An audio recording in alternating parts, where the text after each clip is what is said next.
Hey everybody, we are here to talk about getting ready for the first day of school. I'm Nicole, I'm Amanda. and we're going to teach you some things. Here we go.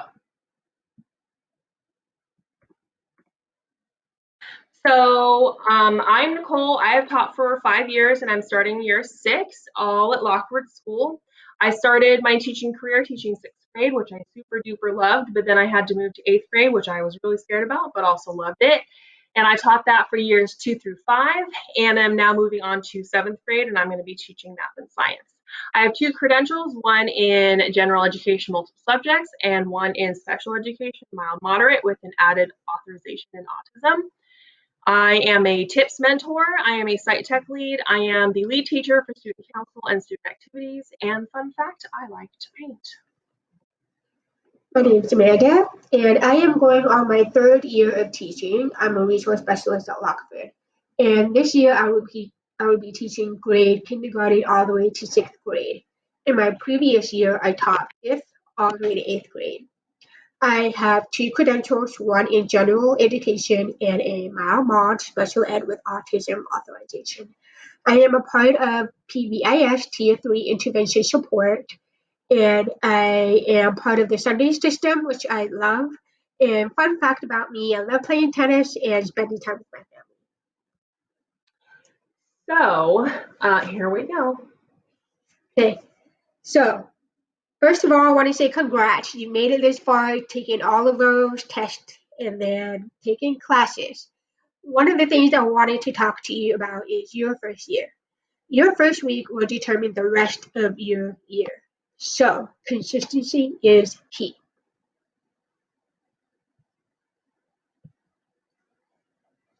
So, first, we're going to start with classroom design. Now, please do not feel intimidated or the need to spend $5,000 on your classroom because the teacher next door has this classroom all put together full of decorations on the wall. So, here we go. So first up, we have all of the colorful things that you may have in your classroom. I am here to caution you against coming in with that super strong chevron print theme or something like that. You need to be very careful with how many colors you have in your classroom, with how many prints and like super visual flashy things that you have, because that can be very overwhelming. I personally have gone to other teachers' classrooms around the district for other professional development days and have seen how they have decorated their classroom. And overall, the ones that have all the matching, the same print and it's everywhere, that becomes so overwhelming and like oversensitizing. I don't have a attention deficit disorder, but I feel like I do when I'm in that kind of environment. There's just way too many things to look at, and I don't hear anything that's happening. Simple is better. Keep it simple. Your classroom should reflect you as a person. It's okay to have personalized things in your classroom, not just around your desk, but everywhere. In my classroom, I have a whole corner that is dedicated to all the tigers that people have given me over the years. And then I have a wall that has keepsakes that I have collected from my traveling experiences. And those are talking points that I can talk to my students about later.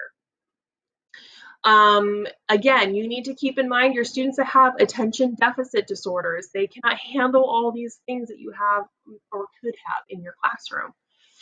And then the last thing, I want to encourage you to be as organized as possible. Even if you're not super organized in your personal life, it's really important that your classroom is as organized as you can possibly make it.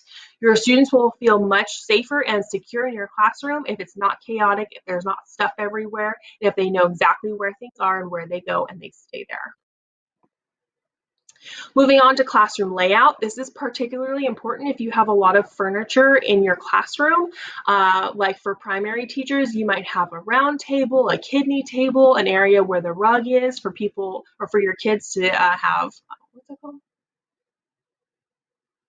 The floor time. Rug time. Circle time. Circle time. Circle time. I don't teach primary, can you tell? And then you have to decide, do you want your desks to be in groups, which is kind of hard for first year teachers to manage. So don't feel like you have to have them in groups. You can have them in rows or pairs or however you want to do it. And it's really important that you think about that. First day, do you want to have name cards made for them, name tags? Do you want to have those already attached to the desks? That's kind of nice if they're in primary to have their name tag already attached to their desk. That kind of takes some of the extra work out of things on the first day. But for the older kids, I let them sit wherever they want. They have to play a game to get into my classroom. The winners of the game get to pick their seat.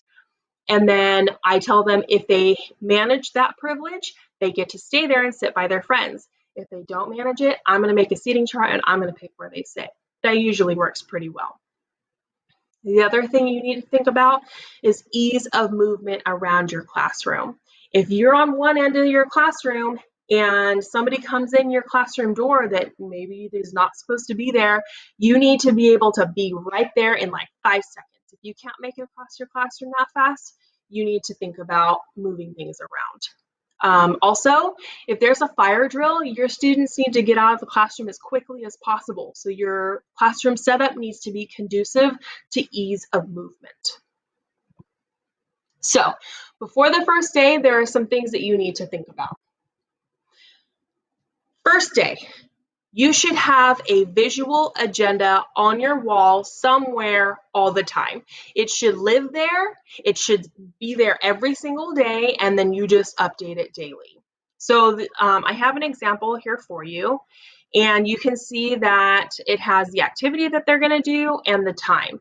This, in my opinion, is an example of an elementary agenda. My agenda in my classroom is much more specific, and it tells my kids exactly what we're going to be doing that day and exactly what's for homework.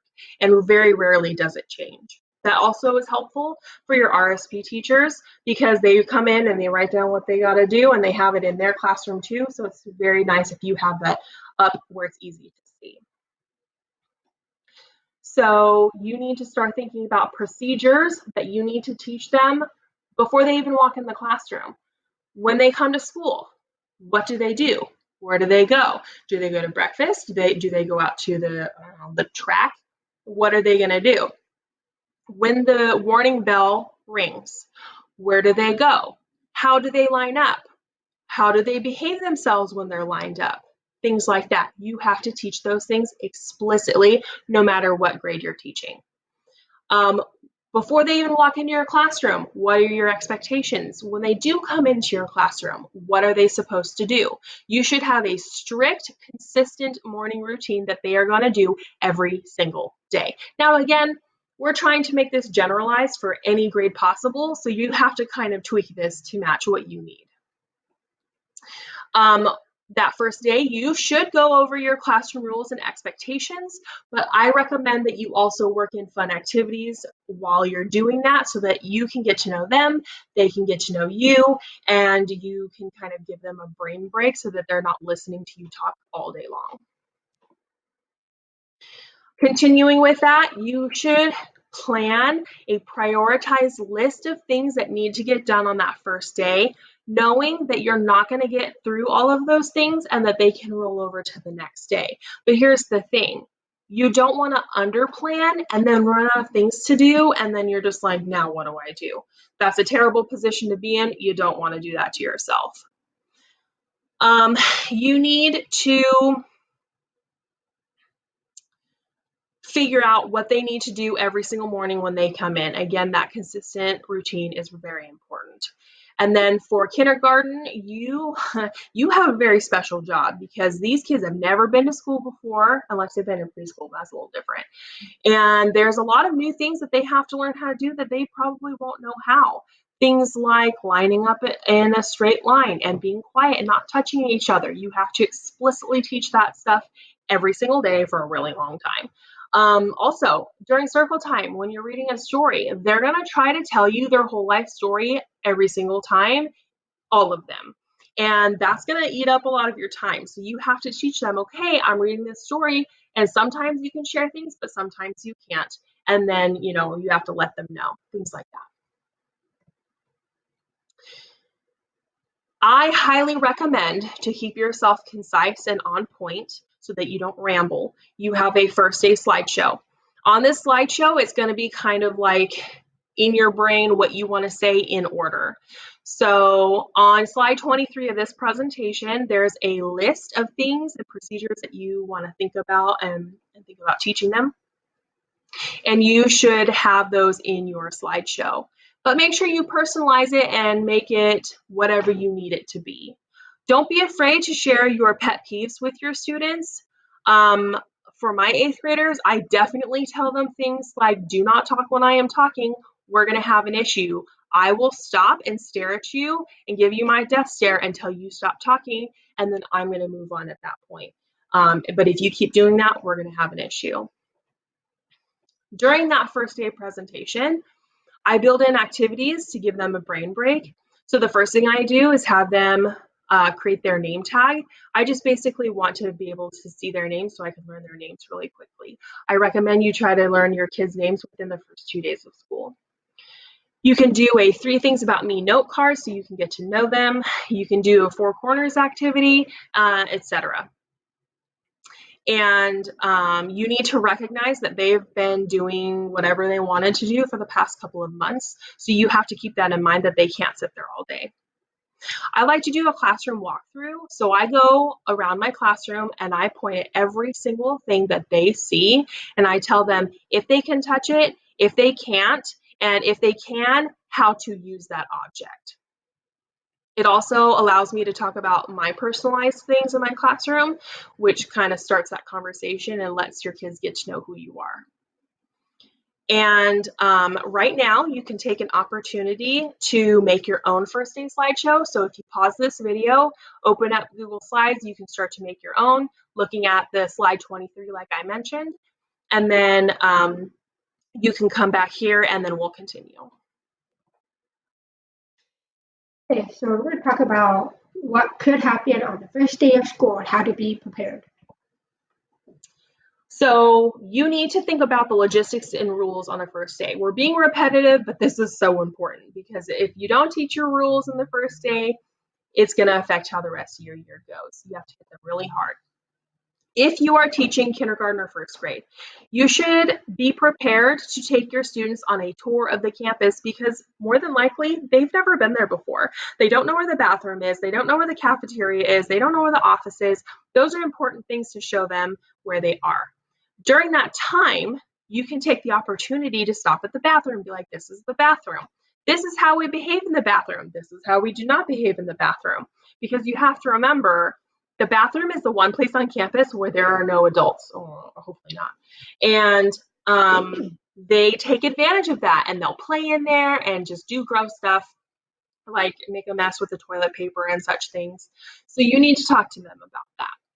On the playground, they need to know, like if the bell rings, what do they do? Do they freeze? Do they go line up? Like what is the process at your school? Ask your administrator or your coworkers about that one. For equipment, how do they use that stuff? Right now, they're probably not going to be able to use any equipment, but when they are able to, how do they get it? When do they return it? Things like that. Playground. What's okay? Can they play tag? Can they hang off the monkey bars? What can they do? What can they not do? Again, before they come into your classroom in the morning, where do they go? Do you allow them to come into your classroom? If you teach kindergarten, you probably do because it takes them so long to get things ready. Again, if you teach the younger kids, the parents are probably going to want to come in with them to help them do those things. This is where you, as a teacher, have the right to say, yes, you can, or no, you can't. We highly recommend, and the kindergarten teacher at our school highly recommends, that you start from the beginning by telling parents, drop your kids at the door. I've got it from here. Have them leave, and then their student gains independence and starts their morning routine. Okay, so we're going to talk about the bathroom rules. Make sure you really discuss your rules for using the bathroom, okay? Such as if they have a hall pass, make sure they have it with them. Walk down the hallway quietly, go do your business, and get back to class, okay? You can also show them the bathroom rules during the tour. Explain the procedure for using the restroom.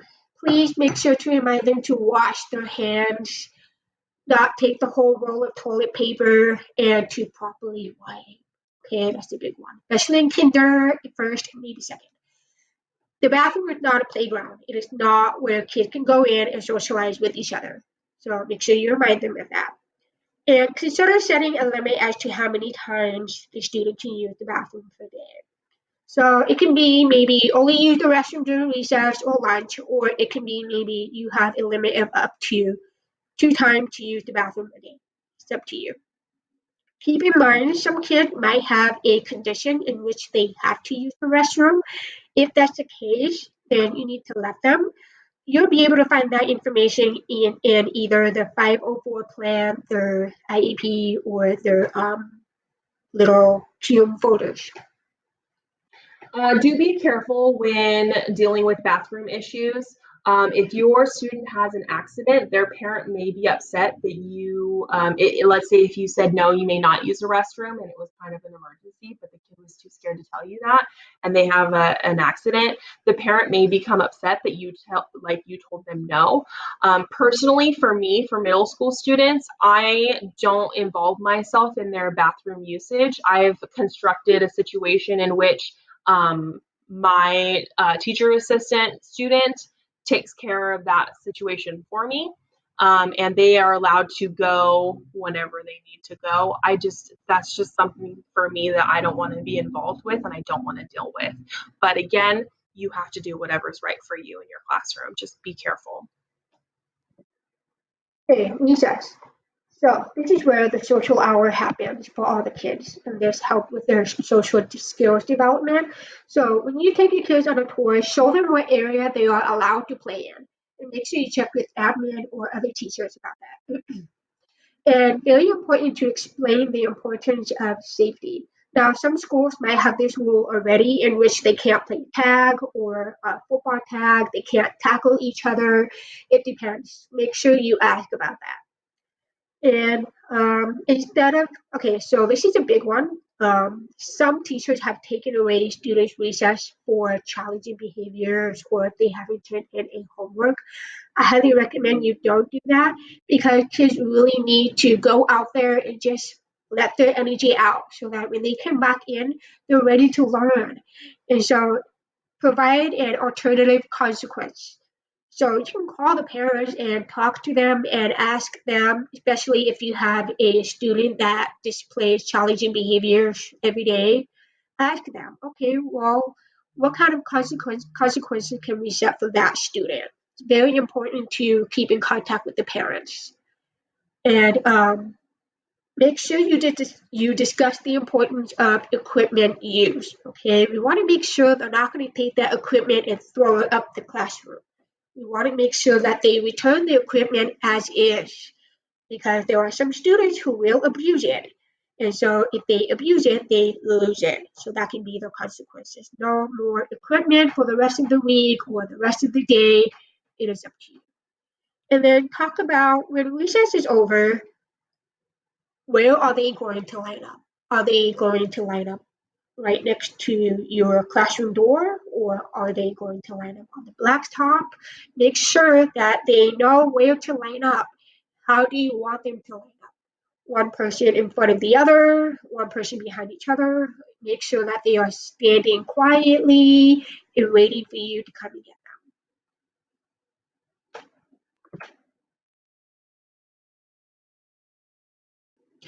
Okay, so this is for grade 4 and up, for intermediate grades, middle school, maybe even high school. So usually students are more independent. They can tie the shoe, get up and get their own drink of water, get up, sharpen their pencils. However, you need to make sure you explain the rules and expectations regarding that independent activity. So, for example, maybe a student wants to get up and sharpen the pencil. You can have them hold the pencil up in the air, or they can just get up without your permission, go in the back, and sharpen their pencil. However, it might be a good idea at the first day of school to explain to them you cannot sharpen your pencil while I am teaching. So this will give them a good opportunity to reflect on their actions. Okay, should I sharpen my pencil while she's teaching or should I wait?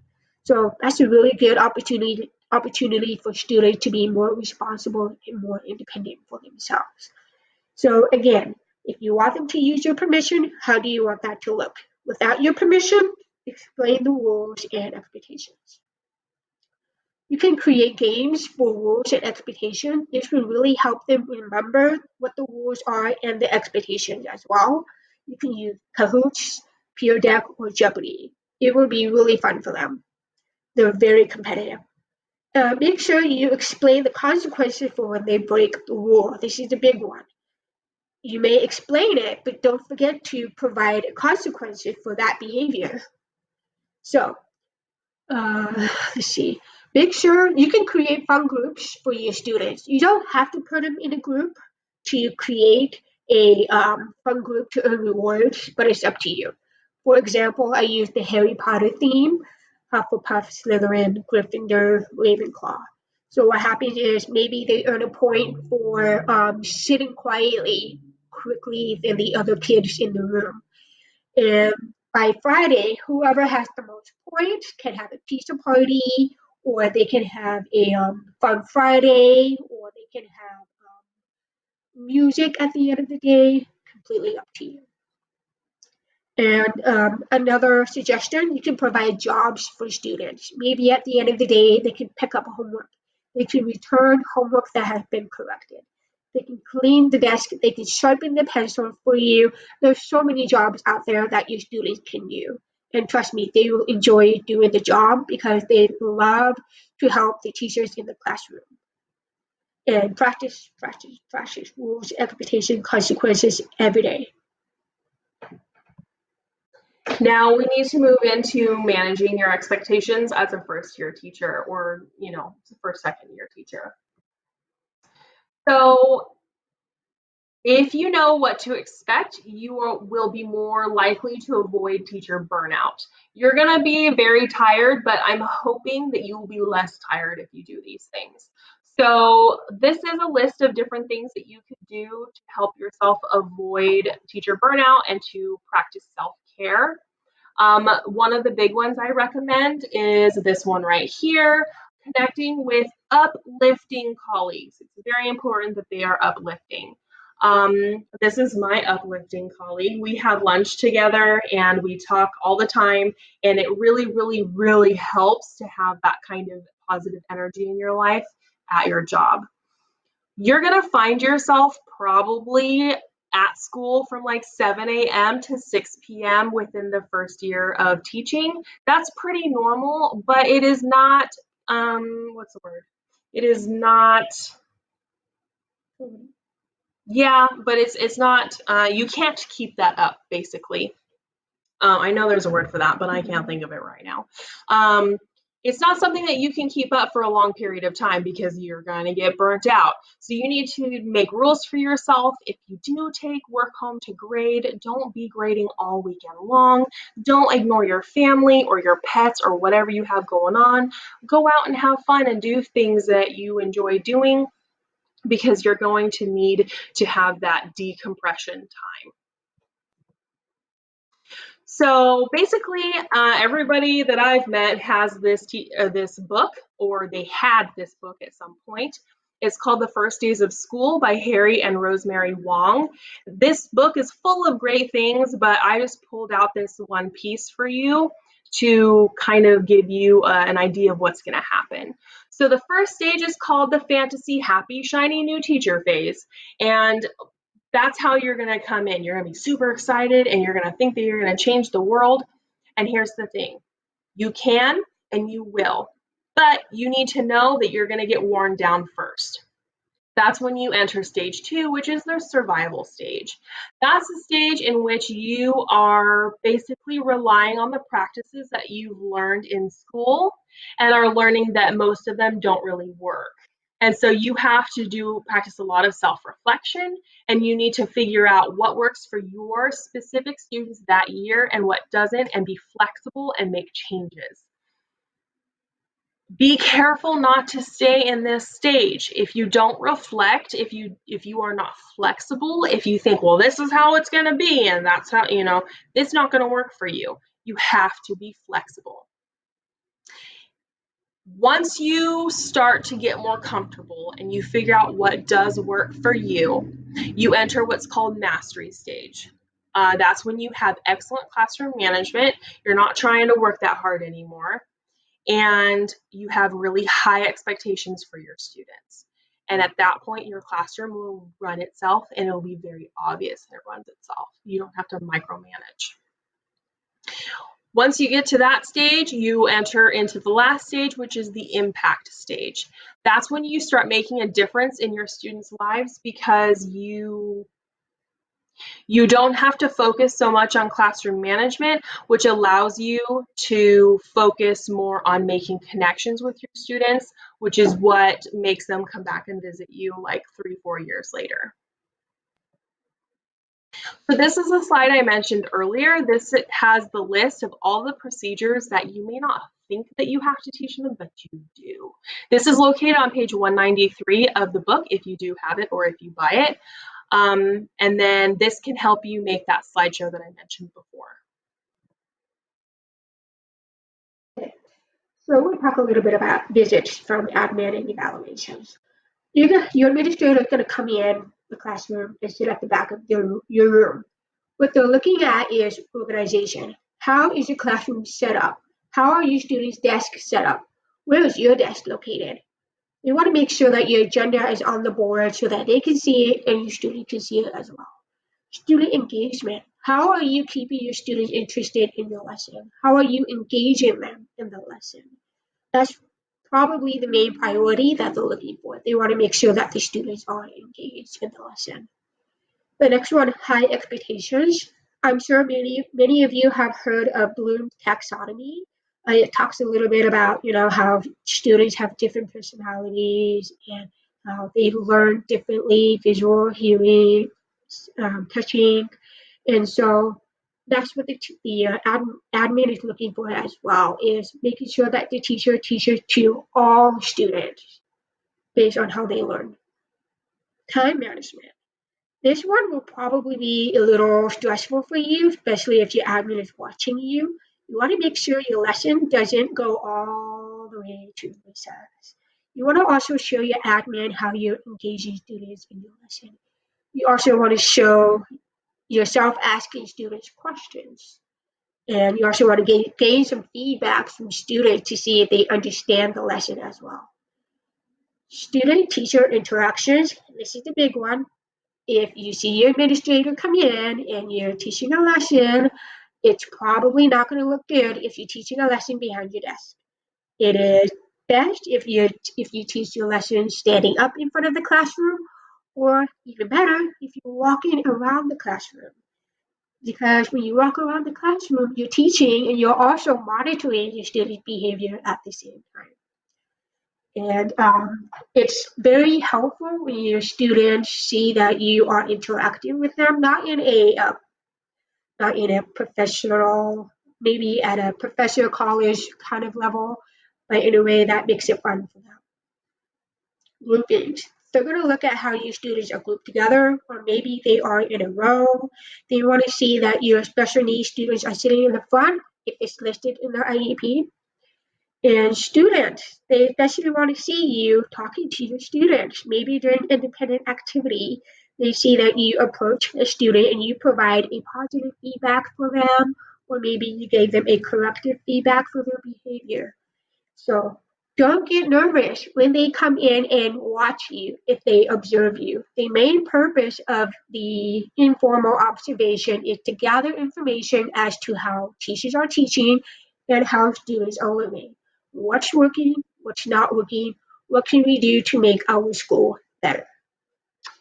I just want to say that there's this stigma that comes with your administrator coming in to watch you. And yeah, sometimes you might be in a situation where, that might make you uncomfortable. But for the most part, your administrators are there to help you. And when they come in and they maybe later tell you, hey, I saw you do this, maybe you could try this next time, especially during evaluations, they're supposed to come up with something to have you work on. And here's the thing. First of all, you're in the beginning of your career. You're not going to do everything perfectly. That's just how it is. You should want them to tell you what you could work on. It really looks good if you stop into your principal's office after they've come into your class and be like, hey, did you have anything that you thought about when you were watching me? Did I do anything good, anything bad, anything you want me to work on? Oftentimes, they're going to have something to say one way or the other. If they do have something that you need to work on, please don't take that personally. That's a good thing. They're trying to help you become a better teacher. That's what we're all here for, right? So it is okay when they come in. It is okay when they give you something to work on your evaluation. That's part of their job. All right, here we go. So, special ed. I love what I do. I'm a resource specialist, and yes, there is a lot of people involved. Are you expected to know how to complete an IEP your first year? No, it is okay. Somebody is going to be there to assist you, and I've met pretty much all the special ed teachers at Rhode Island Unified. They are amazing, and they have been super helpful to me my first year. So, I attached this link, which has all of the documents that you may need, and I actually have all of those documents on my desktop. So my desktop is filled with paperwork. So that's how your computer is going to look. Anyways, I highly recommend that you read the Special Education Manual and Procedures. It would be super helpful for you. Okay, always stay organized. That's how you're going to get through your special education career. Okay, so make sure you get your list, your caseload. Usually it's found on the website SACE, but if you don't have access to it yet, do not worry, you will have one soon. And I highly recommend you invest in a really, really good planner, okay? Because you're going to need it to track all of the dates of your meetings, IEP meetings, SFT meetings, parent meetings, teacher meetings, professional development meetings, all of these meetings. You can use your phone, but it's up to you. I also write down the due dates for all of my students' IEP so I know when they are coming. Get to know your team. It is super important you know who is at your school psychologists, counselors, administrators, speech language pathologists, everybody that works there pretty much. And make sure you read your students' IEP, become familiar with them as far as their disabilities. If there is a disability you're not familiar with, such as ED, which stands for emotional disturbance, make sure you do your research. That way you're prepared before school starts. And also, data. That is a big one in special ed. You will learn to love it, I promise. Will they? Okay, so this slideshow covers RSP, Resource Specialist Program. So again, make sure you have your list, and you need to have a meeting with your parents to discuss your rules and expectations. In my classroom, cell phones are not allowed. They can have it on them, that's fine, only for emergencies. And they have been really awesome about that rule. And they each have their breaks, 15-minute break for whatever they need, and lunch break as well. However, they're not taking the break together because we need to make sure that all of our kids receive their SAI. SAI stands for Specialized Academic Instruction. Yes, I'm sorry, there's so many acronyms. Okay, make sure you obtain all of the general education schedule depending on the grade level you're working in. So for instance, I'm doing kinder to sixth grade. I need to have all of my students' general education schedule so that I can create my schedule and my parents' schedule as well based off of the gen ed teacher schedule. Do not forget about your prep time. You need to have your prep time so that you are not taking your work home. And again, that ties in with Ms. Cohn's self-care. You need to take care of yourself too.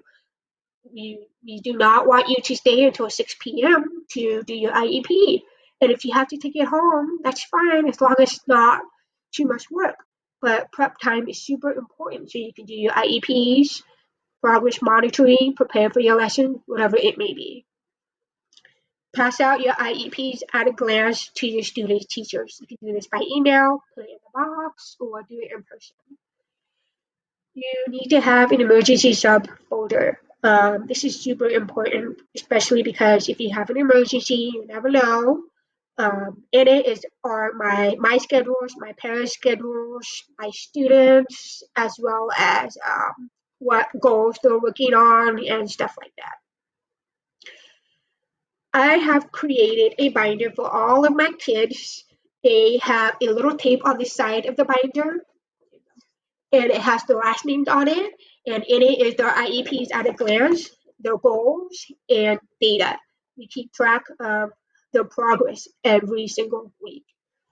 And collaboration and teamwork is very important for student success. I just want to jump in really quick. I have a little something I thought about when you were talking about taking the IEP work home with you. Um, One of the common mistakes that first year teachers make is they have like too many things that they try to handle. And so, for example, for a gen ed teacher, when you give out assignments and things, you don't necessarily have to grade every single assignment. Sometimes a stamp or a sticker goes a long way. And it shows the student that you like looked at their work, but maybe you didn't actually put it in the grade book, or maybe you didn't actually take the time to look through the whole thing. I know that's pretty popular with the younger grades. You're basically giving them things to practice, not necessarily that they have to be graded. So I want you to keep that in mind. Not everything has to, you don't have to create extra work for yourself. Not everything has to be done all the time, type thing. I agree. Yeah. Okay, so this is for SDC. And again, make sure you have your list, read the kids' IEPs. If you're not familiar with the disability, do some research. Have a meeting with your parents with rules and expectations. And create your schedule for the students. This can be an individual schedule per student or a whole class schedule for everybody. Usually, in my experience, there's been more individual schedules just because some students have speech, or maybe some of them have OT, occupational therapist, or they have an adopted PE teacher that comes in to work with them. It depends on the student's IEP, who comes in to work with them, and how much time they spend with that student. Let's see. Oh, going back to the para, again, you want to make sure they don't all have the same schedule, same break time, same lunch time. Space them out, okay? Otherwise, you'll be all alone with your kids in the classroom. You can set up your centers based on how many pairs you are allowed to have in your classroom. It can be 15 minutes per center or 30 minutes per center. You can do small group activities such as SIPs for the Sunday system, or you can do independent work. They can do some math work or some coloring activity. Computer stations, there's some computer programs that they can do online. And free time, if they've earned it, give them some free time. Why not? And create a schedule with your parents. You have to create a schedule in which works for every para as well as yourself. Maybe a parent wants to come in early because he or she needs to pick up their child at another school. So that parent would need to leave early, but that parent can be at that school site early. Does that make sense? Okay. All right. So collaboration and teamwork again is super important. Keep in contact with the parents. You don't want weeks to go by and you have yet to talk to the parents about their child. Make sure you keep in contact with the parents as well as the rest of the team. And teachers, you can also send home a little note as far as how they did for the day, what they ate for lunch, what they did at recess, how they did in class, little things like that, so parents can stay updated as to how their child did in the class. Moving on to classroom management. This is going to be fairly brief. There's obviously a whole lot we can say here, but we just have a couple little things to get you going. So this is for primary grades. Again, take care of yourself. A happy teacher equals happy students, right? So self-care is very important. Set rule, boundaries, and expectations first 2 weeks of school. Make sure it is in their brain, ready to go. And then you're gonna have to pick your battles. There might be some kids who will try to talk back to you, but whatever you do not engage in that behavior, okay? Give them the death stare, walk away, okay? I promise you it will work because they'll have nothing to say after that. Provide a visual board with your rules. Make sure you explain the rules to them very carefully. You can provide a visual picture next to the rules so that they can see it, seeing as how they might not be able to read the rules. Provide expectations for your students to see. You want to be a good role model to them. So we want them to be a good citizens when they get older. A good student equals a good citizen. And intrinsic, which means it comes from within, and extrinsic, which means it comes from outside. This is probably a hard concept to teach kids. We want them to be motivated to learn. We want them to feel good about what they're learning in the classroom. We don't want them to work for rewards necessarily. Not all the time. Sometimes it's okay. Sorry. Okay, so maybe provide positive feedback to keep the motivation going. You're going to have struggling students who will give up easily. Very important to make sure that you use positive feedback, not negative feedback, because that will just make the student give up even faster, even quickly. It's okay to give out rewards every now and then. Just make sure you don't use it all the time. It can be on Fridays, once a month, kind of thing.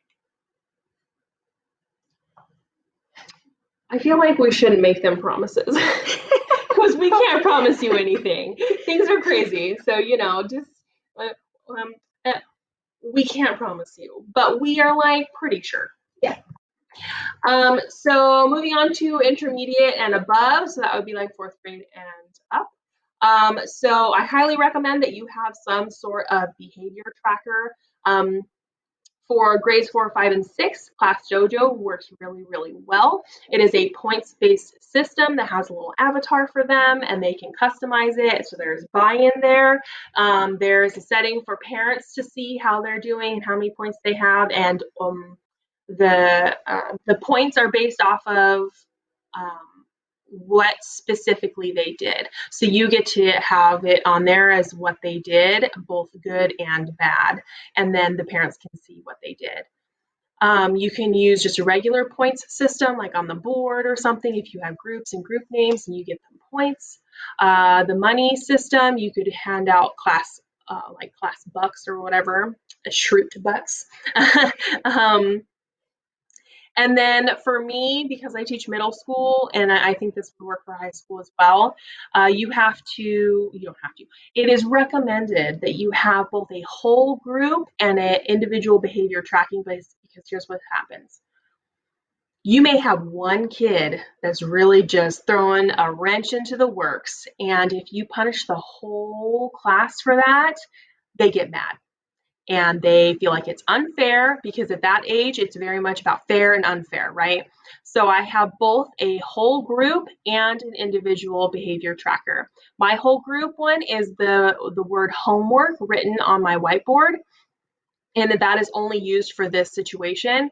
So if the whole class messes up, say I call them to attention and they don't come to attention, at least as quick as I need them to, I'll erase a letter, and I'll just keep erasing until everybody is quiet and they're like, oh no. So every letter that is missing corresponds to one extra homework assignment that they have to do that night that is due when they walk in the next day. That's like the worst thing ever. They absolutely hate it. So for the most part, It never happens because I give them the opportunity to earn all of those letters back by the end of the period. And 9 times out of 10, they earn them all back. For individual incentives, I have homework passes. So let's say if a student gets a 90% or above on a test or a benchmark, I'll give them a homework pass, which they can use on one assignment that is like a nightly assignment, not like a test or a project or anything. And then they love those and they're super excited about those. For myself, I group my students at the door every single day. And I try to do it every single period. Sometimes that doesn't work out, but I try to. And I set the tone at the door. This is what I expect you to do when you come in. Remember, this is how I expect you to behave. If they don't do that, they go back out, and then you do it again. And then you do it again and again and again until they get it right. For the most part, if you are really stern in the beginning, they won't have to do it again. Never talk over your students. I see so many teachers do this. I even see administrators do this during a staff meeting because teachers are the literal worst. If they are talking when you are giving instruction or whatnot, that's a problem. You stop, you stare at them, and don't say anything. Give them that death stare, and you wait until they notice that you have stopped talking. Peer pressure works really well in this situation. Then they're going to look at you and they're like, oh no. And then you just continue staring at them for a second and then slowly move on to what you were talking about before, because then they're like, oh, I done messed up. And then they're less likely to do that in the future. Never continue to talk if they are talking, because no one is listening to what you have to say anyways. Be firm but fair. Don't be a jerk, okay? You need to be a nice person, but I mean business. Oftentimes I feel like the way I do this is I tell them what I want, but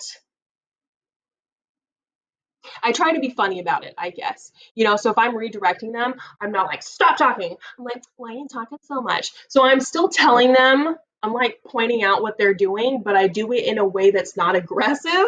And that way they are more likely to amend their behavior, and then we can move on.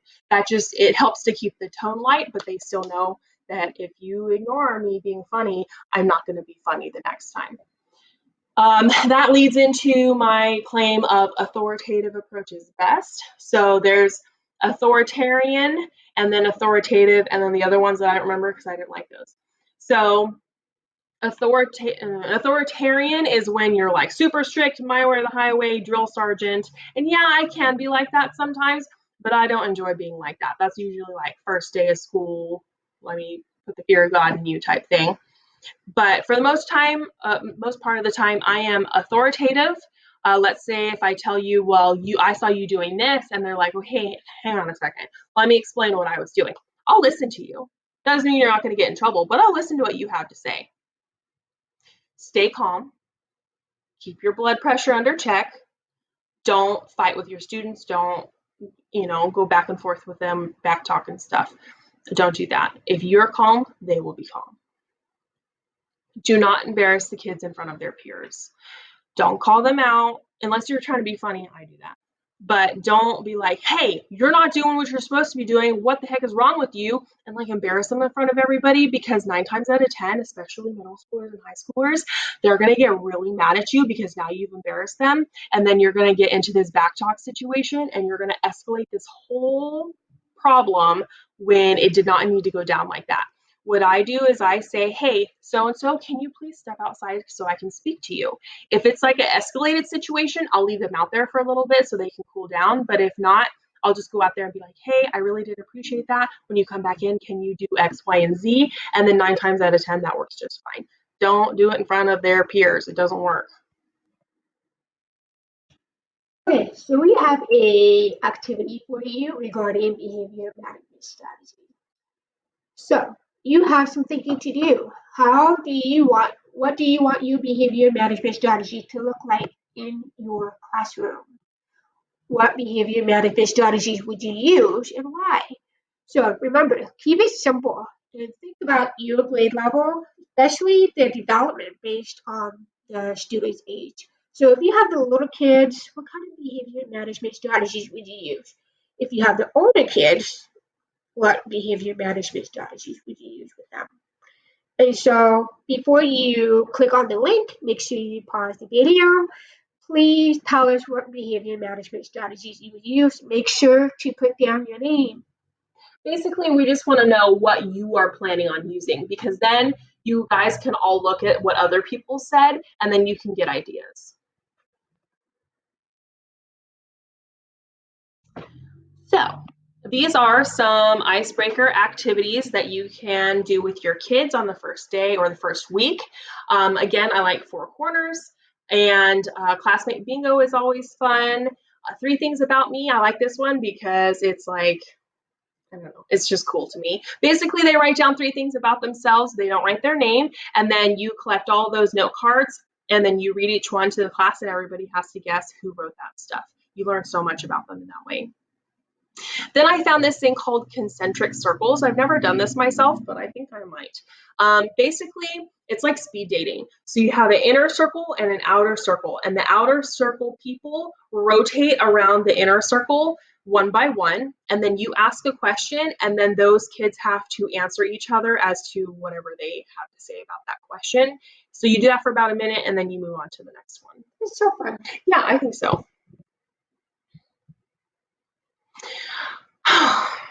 Distance learning. Okay. We are going to do the best we can to help you out with this, but we are not perfect by any means. So we started distant learning back in March. And the week before spring break, we did not know that was going to be the last time we saw our students.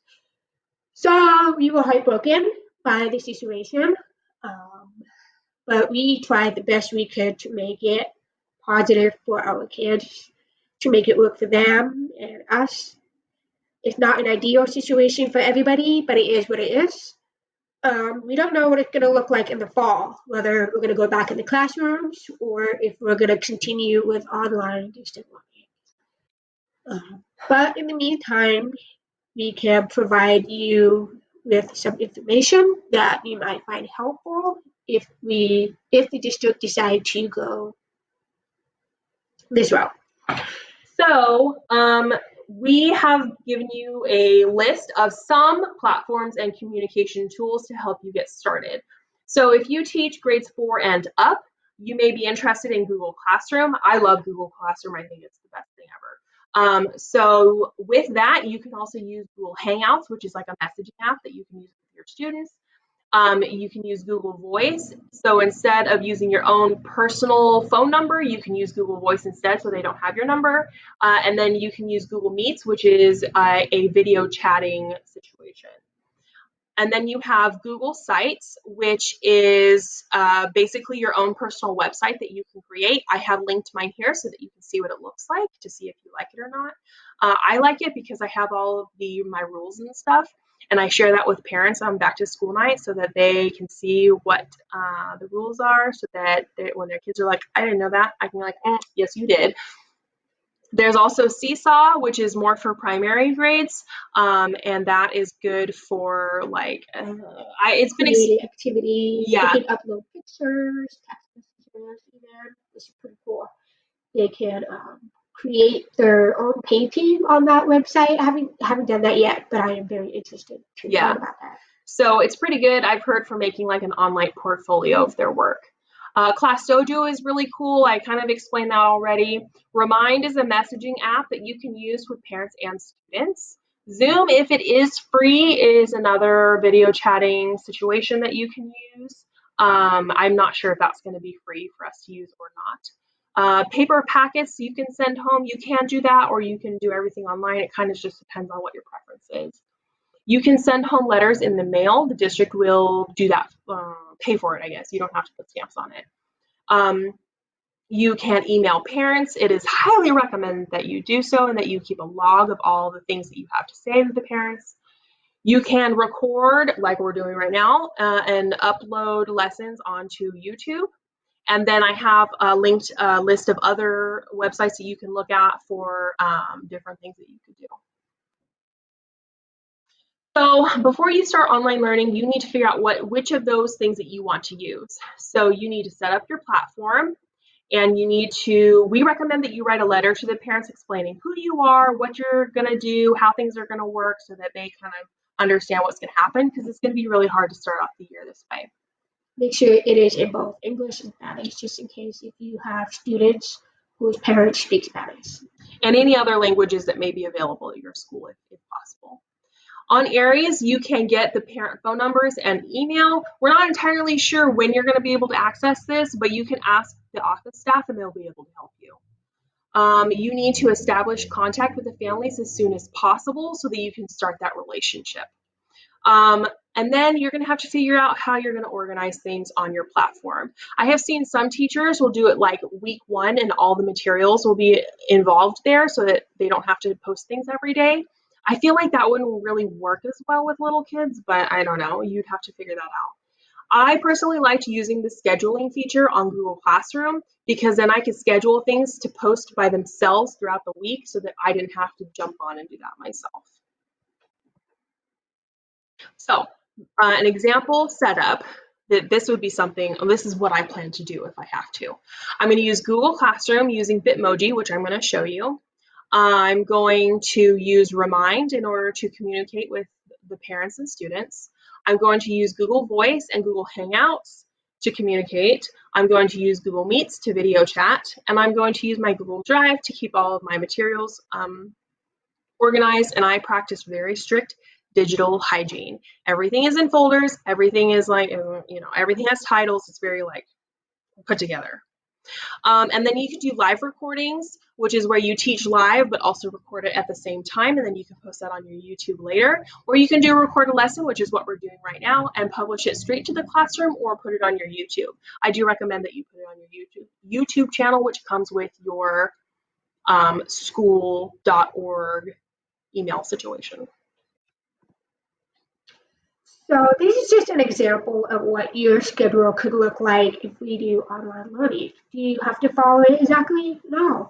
You can set it up however it works for you and your student. So, for example, on Monday, there is a generic schedule example. So you might prep early in the morning, or you can prep in the afternoon, whatever is comfortable for you. You can even have a lunch break with your kids on Zoom. I'm pretty sure they would love that, especially the little kids, when they get a chance to see you and build a relationship with you. It works with the older kids as well, if they're interested in having lunch with their teacher. I don't see why not. And then you can do Zoom check-ins at a set time throughout the day. You also can provide, again, live recordings of your lessons or just upload a video for them to see. I do recommend that you have Zoom meetings, not every day. You can have it twice a week. You can have it once a day. You can have it every day for an hour to check in with your kids to see how they are doing academically and even to check in with them to make sure they are doing okay. Yeah, like emotionally. Yes, thank you. And so, what I like on Wednesday is students can have lunch with the teacher, but you can also do some kind of other activity with them, maybe reading your story out loud to them.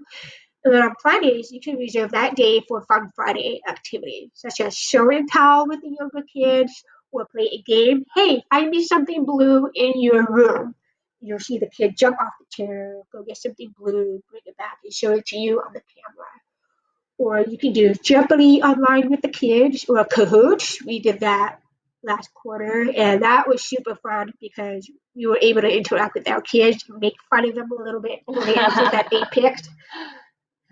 Yeah. So this is what I was talking about earlier with the Bitmoji classroom. So I made this myself, and there is like a whole video to show you how to do it. But basically the idea of this is looking at the whiteboard, I would put a text box underneath each of the subjects, and I would write the daily agenda and homework there for them. And then on the bookshelf, you can see all those little icons, and those would be for those are clickable, so they can click on them and it'll take them wherever they need to go. And the rest of it is just kind of, a decoration. And as cool as it would be, that is unfortunately not my view from my classroom window. But, virtual reality, right? Thank you so much for joining us on this adventure. Here's the thing. So we made this actually a lot shorter than it could have been because we basically wrote you guys a document that is 14 pages long. Basically, we wrote you a book. We should just publish this. That we're going to include with this lesson presentation situation. And you can look through that and get more specific tips and advice. We just didn't want to make you sit here for 2 hours and listen to us talk. But if you could please click on that link and take the survey for us and let us know how we did, if there were things that you liked, didn't like, things that we didn't talk about that you think that we should have, questions that you have. We will be available to answer your questions on a in-person or not in-person, a Zoom call where we will be live with you and you can ask us questions. And then last but not least, we do have another PD if you are interested. It's called Fostering Relationships with Students to Improve Classroom Management. And that has more in-depth classroom management tips for you if you do think that is something that you need. Thank you again so much for joining us. And we wish you the best of luck in your first year.